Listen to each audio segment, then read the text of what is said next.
The Ha Dong Butcher Killings, Hanoi Suburbs, late 1970s.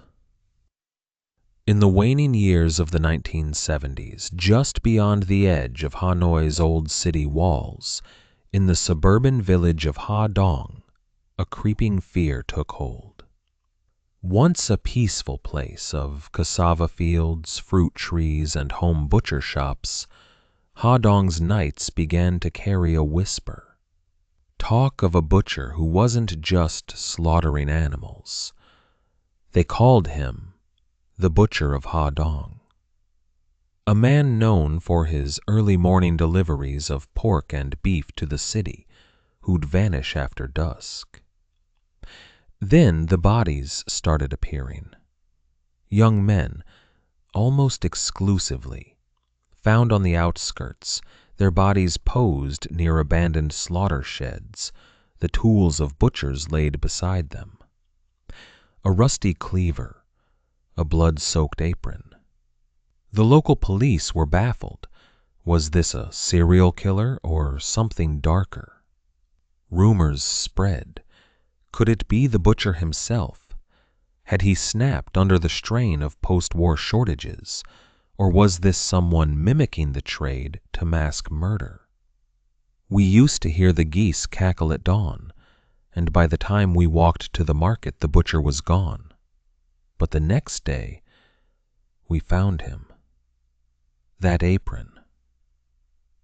The smell of blood, not from the hogs. By 1979, dozens of missing person reports had surfaced across the suburbs. Families waited in silent dread. Meanwhile, the butcher's shop remained open. No one suspected the man behind the counter. Until one night, a teenager, a delivery boy for the butcher's shop, escaped. He ran, he screamed. He carried the cleaver. He told how the butcher had lured him into a room, locked him in, and claimed he needed help cleaning after the day's kill. But the day's kill wasn't the hogs. The authorities moved in. They found evidence of makeshift slaughter rooms, stains the city hadn't cleaned, bones that didn't look like livestock. The man behind the counter was arrested. In trial, the butcher confessed, but the scale of his crimes may have been greater than the confession. In the hush of the courtroom, the butcher stared at the floor. He spoke of voices, of sins he couldn't outrun, of the butcher's trade becoming the killer's cover. And when asked why, he simply said, because the city forgot how to look. Today, the butcher's shop is gone. The fields reclaim the land. Most villagers have moved on.